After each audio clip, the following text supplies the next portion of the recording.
Namaskar, I'm Ashok Vyas and I'm delighted and blessed to be in the presence of Ishwarananda, who is based at LA, and he is with the Chinmaya mission, leading, guiding.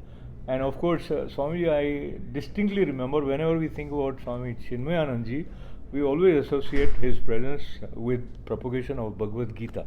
So, how was it in your journey that you came into contact with his teachings to the extent that it transformed? Actually, in year 1986, when I was in Bombay, my uncle used to attend Swami Chinmayananda's talks, and he also got the pool tape, of his talks. It's like the old system.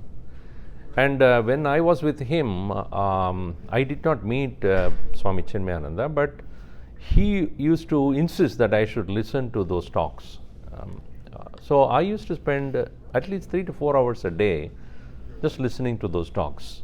And what I really liked was his presentation of the subject, even though I was not aware of the subject that much, Bhagavad Gita or Upanishad, but his jokes and his vocabulary attracted me.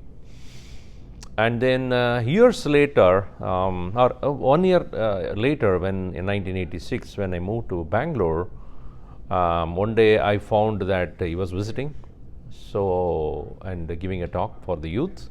So I went there and then attended the talk there, and I would say it's first love. I fell for it, and then later on I joined the youth group of the Chinmaya mission known as Chinmaya Yuva Kendra. And thereafter my journey started very rapidly, because I used to attend study groups where they study the Bhagavad Gita, Upanishad, etc. And 5 years later, I joined the ashram in Sandipani, Mumbai. And then there is no looking back, so to say. There is no looking back at all. Because typically we have certain concept as is given to us by society or our parents, that this is going to be your career path, or this is what they want you to become, etc. So that template got pushed aside automatically. I was professional at that time. I was doing consultancy on software, but that didn't much interest me, though I was earning for 5 years. And then later on I found that my life needs to take a turn, and the turning points are created by either situations in life, in most of our lives, or it can be created by divine interference, divine interference. And I consider Gurudev's entry into my life as a divine interference. He said, no, this is not for you anymore, move ahead to some other path. So Generally most of the grastas like me, and the way we are conditioned to think close the door, that the one door closes, another opens. So what door we consider is helping us give meaning to our lives relates to relations that we have, so parents and wives, kids, etc. So to think beyond that and stay active, it is difficult to fathom for many people. So in your case, there is a sustained enthusiasm, joy.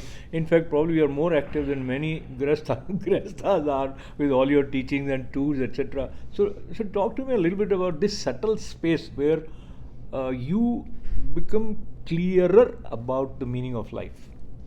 So the study of Vedanta is very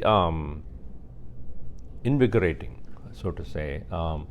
It opens up your thinking, independent thinking. It's not instruction based teaching, it is based upon inquiry. As you know, Sri Ramana Maharshi always said, keep inquiring. So this inquiry based knowledge is independent of the books that you read or lectures that you listen. The study or listening to lectures, etc., are only guiding you to move in that direction. But the speed in which you go, it's entirely depending upon how deeply you inquire it. the path of inquiry, as Sri Ramana Maharshi would put it, and also Gurudev always asked us to think, do not just blindly follow, think and personalize your knowledge. Take the knowledge into yourself, let it not be in the book. So, I think this path of inquiry, path of self-inquiry especially, is what makes us continuously get inspired, because as we discover deeper and deeper stillness and quietude and joy out of removing unwanted mental hang-ups and agitations, you feel that you are in the right way, you are going in the right way, or you are going in the right direction. And as and when we have a doubt, we will continue to find out whether they are, and we can come. So now, as we are talking about self-inquiry, the way Shastras support in enhancing correct understanding or giving the pointers as to how this self-inquiry should go deep. In that context, how Bhagavad Gita talks to you? Yeah, Bhagavad Gita is all about question answers. Because Arjun, typically like any inquiring individual, he wanted to know the meaning of life. He said that I want to know what will be the best thing that I should do in my life. Even though he was facing a crisis, external crisis apart, internal crisis. External crisis is the war. Internal crisis is whether I should fight at all or not. So, that inquiry that he made, should I or should I not? To be or not to be? That Bhagavan Krishna, through his teachings, continuously making him go from one level to another, then second level to third and fourth and fifth, until he reaches a point of total surrender to God. He allowed Arjun to ask questions. He allowed Arjun to inquire. He allowed Arjun to explore. Be inquisitive, be intelligent, be smart, ask questions, find answers. Blindly don't follow. So, this is what Pujya Gurudev Swami Chinmayananda taught us, and also Bhagavad Gita teaches us that.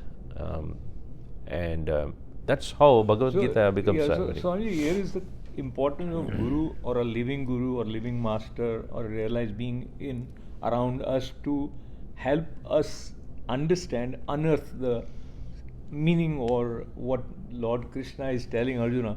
Well, let me give you an example. And Swami Chinmayananda also, I believe, was a freedom fighter prior to getting into sannyasa. Then we have Mahatma Gandhi always talking about Bhagavad Gita, but his interpretation and understanding of the path is different. Bhagat Singh's path is different. So sometimes it is kind of interesting to see who gets what from Bhagavad Gita and which is the authentic sort of essence. It's interesting you asked this question, because many people asked this question to Gurudev also, Swami Chinmayananda. He said that it is so personal. Bhagavad Gita opens up your mind. So, if Bhagavad Gita is read by Mahatma Gandhi, he will find an answer there because he is inquiring with his mind. So, it is not, as I said, it's a set of instructions. If it is a set of instruction, everybody would be saying the same thing. Thou shalt not kill, or whatever it is. But it is not like that. Where Mahatma Gandhi looks at it as a textbook or a scripture which reveals to him ahimsa and brahmacharya and satyam, to Tilak, it's about karma yoga. Go and do your best. For Gurudev, it is about increasing your intellectual ability to go beyond the limitations of the mind and find ultimately the ultimate truth that lies even beyond the intellect. So, Bhagavad Gita opens your mind and it will give answers as per your query, what you actually want. So, Swami, what you just said is very empowering in a way that there is a personalized way in which Lord Krishna is talking to you through Bhagavad Gita. but it also puts a question mark on, or rather raises the concern about authenticity or the pramanikta of the message as is perceived, and there could be misinterpretations. There are a lot of misinterpretations actually. Some of them say Gita is a document of violence. So what will you do with that? It is not. Really speaking, it is not. If you ask Mahatma Gandhi, he would say, no, it is talking about ahimsa, not about violence. So yes, it is subject to a lot of misinterpretations, and that is the one way you look at it, it's a problem. Another way you look at it, it's called freedom. Freedom cannot be by restrictions, right? You do this and don't do this is not a freedom. You do this upon this upon thinking whether it is right or wrong. It's a freedom.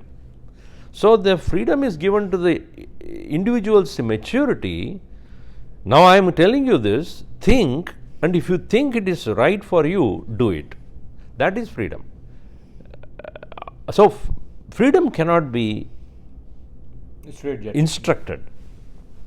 Very, very well. The way you explained it, it is inspiring that you have to probe in your own way, and so there comes the instrument of mind, and there comes the question of chitta shuddhi or purification of mind. So you're being a part of Chinmaya mission, and as we are on the threshold of the 75th year celebrations 2026, right?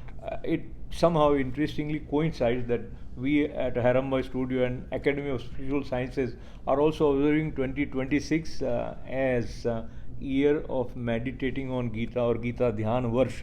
So talk to me about what way there are different events being planned, and what are you most excited about as far as 2026 and Chinmaya Mission's celebrations are concerned? Yeah, so 2026, 75th year of Chinmaya Mission, where we have over 300 centers created over a period of these 75 years by Chinmaya Mission.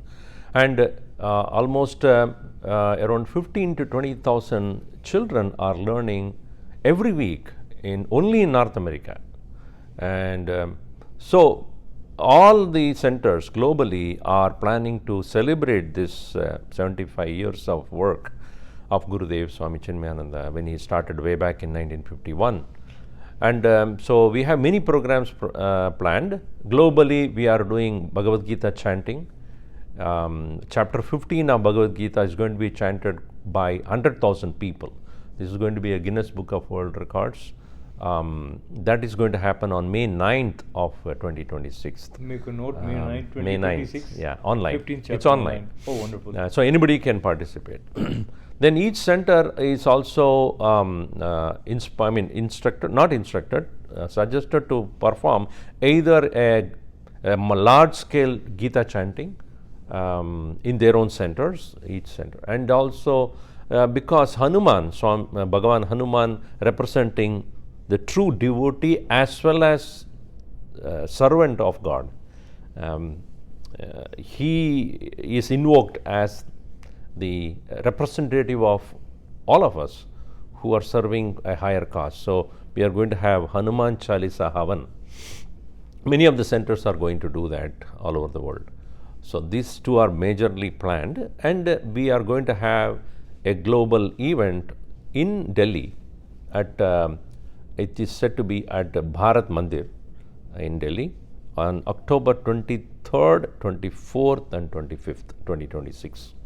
So that also, the registration is open. People who would like to come there can come. So these are the events planned. Apart from that, in North America, we are having what is known as Amrit Mahotsav Yatra, which means Swami Chinmayananda traveling from center to center virtually, starting from January 1st all the way up to December 31st, covering all the 50 plus centers in North America. Wow. We are going to have 1 week program in each center, followed by next center, followed by next. So every week there will be events happening, and every day there will be one event happening somewhere, only in North America. Such a pleasure. I'm so delighted and happy as well as energized to learn about the way events focusing on Bhagavad Gita will be unfolding in 2026. this is a distinct honor and pleasure to be sitting with Ishwaranandji, and I always remember that my Guruji also shares Same the name. same name, but there was Giri also, and Giri tradition also means teaching Gita, staying on hills, probably something like that. So once again, I sincerely express my gratefulness and joy at such generous way of embracing everyone and respecting my request of finding time also. Thank you. Thank you.